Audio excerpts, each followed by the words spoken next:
hay una intervención de alguna pregunta o algo hacia el profesor. Creo que ha sido una conferencia impecable, interesantísima.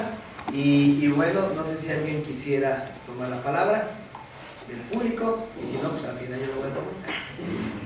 A ver, yo le quiero hacer una pregunta a Marcos. Porque no podemos separar la educación del concepto de excelencia en la educación, ¿o me equivoco? No lo podemos separar, ¿no? El concepto de educación con el concepto de excelencia en la educación. Deben ir juntos. Deben ir juntos. Claro. Pero, a esto viene mi pregunta. Y entonces, ¿qué piensas tú de esta idea que traen ahora de... porque además dijiste una cosa, que siempre, palabras más, palabras menos, la ideología en el poder impone la educación. Palabras más, palabras menos, ¿sí o no? Es la correa de transmisión. Es la correa de transmisión de la ideología imperante. De la ideología imperante. En general. En general, siempre ha sido así. Entonces, ¿qué piensas tú de esta nueva idea que traen ahora de la nueva escuela mexicana?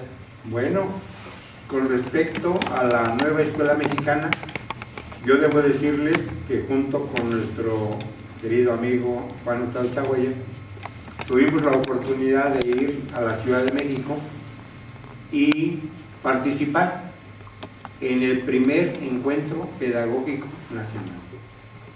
Y me encontré con un cambio de dinámica tremenda en la relación de la Secretaría de Educación Pública a nivel federal con los maestros. Yo formé parte del esquema educativo estatal entre 2003 y 2005 como subdirector de la Unidad de Asistencia Técnica de Educación Básica, invitado por el maestro y filósofo Rafael Mendoza Castillo, que en paz descanse, y tuve la oportunidad de ir a eventos educativos a la Ciudad de México, y tuve la oportunidad de percibir las dinámicas de trabajo, y tuve la oportunidad de conocer las tareas que se nos asignaban, y la manera como se bajaba, como en cascada, todo lo que la Secretaría de Educación Pública quería que internalizaran los maestros frente a grupo. Y ahora me encontré con un esquema muy diferente. Por ahí estuvo Juan Chagoya, por ahí estuvo Abelardo Mejía Rodríguez, y también pueden dar fe de mis palabras, en el sentido de que fíjense nada más que importante. Todos los proyectos educativos de carácter alternativo que se pusieron en marcha en este periodo neoliberal que fue de 1982, cuando entra Miguel de la Madrid Hurtado, a 2018, no crean que el magisterio estatal, los grandes pedagogos estatales y nacionales y los grandes maestros frente a grupo, no crean que se estuvieron chupando el dedo esperando a ver qué les decían los neoliberales.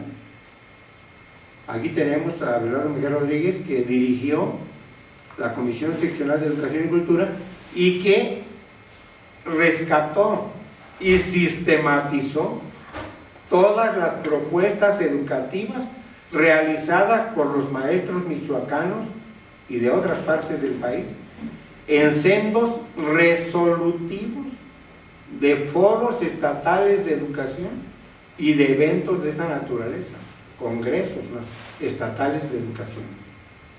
Y entonces se construyó toda una alternativa pedagógica y esos análisis siguen adelante. Dice Pablo Latapín Sarre, si mal no recuerdo el último apellido, Dice, lo que pasa es que en este periodo, él trabajó todavía gran parte de lo que fue el periodo neoliberal y gran parte de lo que fue tradicionalmente el sistema político y educativo mexicano. Lo que pasa es que la Secretaría de Educación Pública a nivel nacional ha tomado la decisión de darle un lugar al maestro como empleado. Y tú, que eres mi empleado, pues vas a hacer lo que yo te diga. Muchos maestros innovadores, para echar a andar sus innovaciones educativas en el aula, tuvieron que trabajar doble, porque tuvieron que enseñarles a sus alumnos lo que decía el currículo, y aparte tuvieron que enseñarles lo que decía el currículo alternativo, porque por una parte tenían que quedar bien con los jefes, no en el sentido servil de la palabra, sino que tenían que cumplir con su trabajo. ¿Y cuál es el papel de empleado que dice Pablo Latapí que nos asignan como maestro? Es ese papel que incluso se refleja en los libros de pedagogía. Cuando se analiza el papel de los maestros en los diferentes sistemas educativos nacionales de diferentes países de Latinoamérica y el mundo, se habla del profesorado. Y profesor es alguien que cumple puntualmente y al pie de la letra lo que dice el programa vigente. Y entonces sí opera como una correa de transmisión, que era la crítica que hacían los grandes intelectuales, no los orgánicos. Esos ya perdieron la batalla histórica y también están perdiendo la batalla conceptual y la batalla crítica. Pero los grandes intelectuales de este país y los maestros constructores, en el primer encuentro pedagógico nacional nos reunimos para decir qué fue lo que hicimos en 36 años de neoliberalismo, qué fue lo que construimos. Y algunos llevaron revistas, y algunos llevaron libros, y todos socializaron experiencias. Y entonces nos dimos cuenta de que esta Secretaría de Educación Pública pues no es una Secretaría de Educación Pública común y corriente. Y esperemos que en el siguiente sexenio la dinámica se profundice en el sentido de que los maestros son los que tienen que marcar el lineamiento educativo, pero a partir de las mentes más brillantes del magisterio y a partir de la confluencia de propuestas y de construcciones incluso teóricas, que deben llegar hasta allá arriba y le deben decir al secretario de Educación qué es lo que se tiene que hacer en educación en este país. ¿Cuál fue la metodología que imperó entre la izquierda de Michoacán, entre la gente, entre la pedagogía crítica, entre la gente inquieta que experimenta con lo educativo, con una visión dialéctica y del constructivismo de Vygotsky? La dinámica de trabajo en la nueva escuela mexicana es algo que realizó durante años, no sé si más de una década o 2 décadas, la maestra Leticia Ramírez, ¿o cómo se llama? La maestra Ramírez, la de Aprendizajes para la Vida, Tere Ramírez echó a andar un proyecto que se llama Aprendizajes para la Vida, y que no es otra cosa más que un trabajo fabuloso de proyectos. Y ella nos platicaba emocionada cuando la conocimos, de qué manera a partir de esos proyectos, en donde los alumnos diseñan incluso cuál es el esquema de trabajo, cuáles son las temáticas que van a abordar y cómo las van a abordar, y empiezan a investigar y empieza a crecer aquel saber. Como un niño de la ribera del agua de Cuitzeo le dijo a la maestra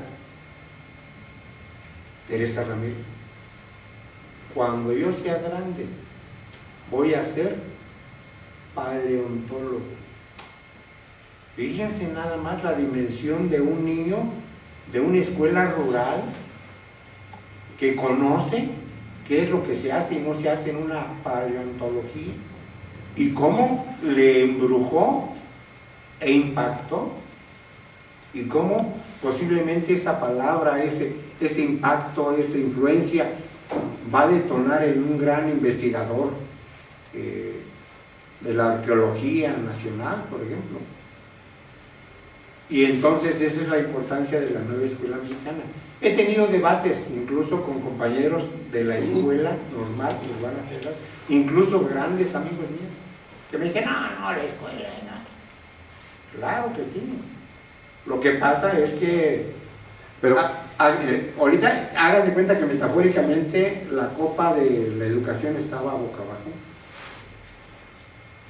y de alguna manera filtraban todo o por abajito donde podía permear la visión oficial, y ahora se ha puesto de pie esa copa y se ha solicitado la participación de todos, y están participando prácticamente todos los compañeros que lo quieren hacer. El problema de la nueva escuela mexicana es que, al igual que todos los métodos y los proyectos educativos de largo alcance, alternativos, etcétera, pues requieren mucho trabajo. Ahí en la escuela Ortiz Murillo no teníamos horario. Entrábamos a las 7:30 aproximadamente y salíamos a las 7:30 de la noche. pero ahora esta escuela mexicana, nueva escuela mexicana, responde a los intereses del nuevo régimen, en vez de responder a los intereses de los educandos, y en aras del colectivismo. A mí me parece bien. En el sistema educativo anterior no se reforzaba el colectivismo, pero ahora, en aras de reforzar el colectivismo, se hace a un lado el espíritu de competencia por el saber, y ese es importantísimo también. Debe de haber, creo yo, un equilibrio, porque si no, pues mira, y tú hablaste de los premios Nobel. ¿Cuál es la diferencia? ¿Por qué estamos siempre renegando? Ay, es que pues no tenemos ni científicos, ni tenemos esto, ni tenemos lo otro, y nos damos cuenta que, por ejemplo, el Instituto Tecnológico de Massachusetts, nada más el puro Instituto Tecnológico de Massachusetts, han pasado por él 100 premios Nobel. ¿Por qué no los tenemos? Porque no se premia el esfuerzo personal. Y ahora, en esta escuela mexicana, no, ¿cómo? El esfuerzo personal no tiene que ser colectivo. Yo creo que debe de haber un equilibrio. Ese es mi punto de vista. Voy a tratar de darle una respuesta breve para no cansar a nuestro querido auditorio. La escuela nueva mexicana responde a un interés muy fuerte del actual presidente de la República. Y ese interés muy fuerte es que toda la sociedad mexicana, todos los niños y jóvenes, tengan acceso y oportunidad igual para participar de la educación. Ese es por un lado. Por otro, es un objetivo de carácter social. De la educación pública siempre ha sido. Y anteriormente, en el neoliberalismo, predominaban los criterios economicistas. Predominaba la ideología neoliberal, que era la ideología del confort. Lipovetsky escribió un libro sobre la era del narciso. Era el narciso encapsulado y su confort. ¿Sí? No había soberanía nacional porque estábamos vendidos al Fondo Monetario Internacional, al Banco Interamericano de Desarrollo,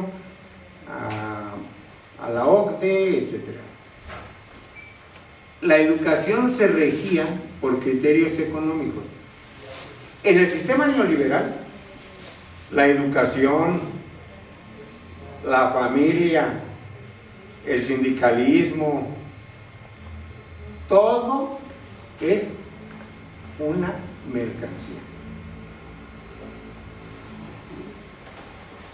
¿Hasta qué grado realmente el neoliberalismo y el capitalismo inmediatamente anterior o por revolucionario, hasta qué punto hicieron o no hicieron fructificar ese espíritu individualista, ese espíritu de competencia? ¿Hasta dónde llegamos? Álvaro Obregón, que nos lo tienen pintado como héroe, nos traicionó flagrantemente y suscribió los acuerdos de Bucareli en 1924. Este año dejan de tener vigencia. ¿Cuál fue el argumento de Estados Unidos? Nosotros no vamos a querer un Japón aquí en el sur de Estados Unidos.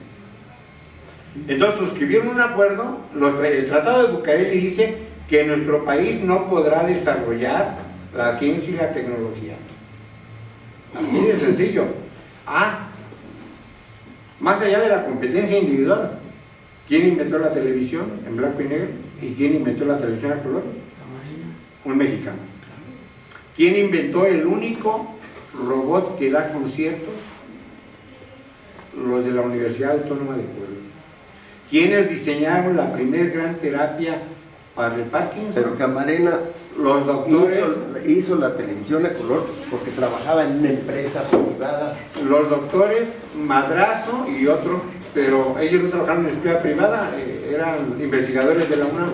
Si no hay el impulso. Lo que quiero decirle en 3 palabras es que antes la educación tenía como el signo de peso y ahora tiene el signo de la sociedad. Pero además, si son tantito atentos a la prensa nacional, lo que no se logró en el neoliberalismo se ha logrado en este sexenio. La multitud de premios que han ganado mexicanos en este sexenio, en robótica, en las olimpiadas del conocimiento. Un niño moreliano ganó un premio internacional de cálculo a nivel internacional. Entonces eso nos habla de un florecimiento y de una educación. Tuvieron que ir a competir gracias a que Slim les pudo financiar. Quien haya financiado, pero se puede hacer un papel relevante. Pero gracias a la empresa. Pero Slim, discúlpeme, pero Slim no educó a ese niño. Pero los financió. A ese niño lo educaron maestros mexicanos. Bueno. Gracias. No hay que hacer un monólogo. Entonces, agradecemos los comentarios muy oportunos, pero al final de cuentas, y voy a replantear lo que dijo el profesor y estoy totalmente de acuerdo, la educación a través del tiempo, se nos ha vendido la idea desde el capitalismo, una educación capitalista, y ese es el gran problema aquí. Y voy a irme yo a otro punto que es importante también y que lo debatí hace 8 días en un coloquio sobre la ciencia, psicoanálisis, psicología y psiquiatría. Freud generó el individualismo. ¿En qué sentido? Y el ego también. ¿En qué sentido? En el sentido de que vamos a tratarte individualmente. Desde ahí, ese parteaguas lo toma el capitalismo y lo debatimos. ¿Por qué los homosexuales antes eran enfermos y ahora ya no son? Porque tienen dinero, señores, invierten. Entonces, aquí el Estado tiene que proporcionar la educación, nos guste o no. Sí. Y entonces, el financiamiento es, a final de cuentas, pues ayuda, pero ¿quiénes son los educadores, como dijo el profesor? ¿Quiénes educan? Entonces, y le voy a ser sincero ya para acabar esto, ¿quiénes son los que trabajan en escuelas privadas? Los que estudiaron en la Universidad Michoacana, ¿sí? No son los de La Salle, no son los de la NAPA, no. Hablo de los privados de aquí de Morelia. Entonces hay que reflexionar un poco más allá, ¿sí? Hay gente muy preparada y están los sectores privados que nos ayudan a que el barco no se caiga, ¿no? Porque ahorita con esto de la pandemia y esta coyuntura tan desagradable, llegamos a un punto que dice Bauman, todo es líquido, ¿sí? Y si todo es líquido, ya no hay nada concreto. Entonces, si destruimos la familia, que es la primera escuela, ya valió. Entonces, no importa el financiamiento al final de cuentas, ¿sí me explico? Si destruimos instituciones históricas, y eso es lo que se está fomentándose desde el capitalismo. Y con eso termino. Pero el individualismo que engendra el capitalismo no surge con Freud. El individualismo que engendra el capitalismo surge desde el racionalismo. Desde Descartes. Sí, claro. Pero a lo que voy es que quiero decir que remata Freud ya al final, le da la estocada final, ¿sale? Entonces estoy de acuerdo, pero al final de cuentas no se trata de eso. Jung, que dice el inconsciente colectivo, si hay inconsciente colectivo, también consciente colectivo. Y ya para cerrar, porque luego nos van a cerrar aquí, está interesante el debate, pero no es un debate, es ser una conferencia, y agradezco en demasía sus comentarios, de verdad, y ojalá que siga viniendo, porque va a haber un conversatorio el último día, y ahí sí podremos expresar todo esto, inquietudes que tenemos. Agradecemos al maestro enormemente, agradecemos a la audiencia, y bueno, un pequeño detalle, un aplauso por favor.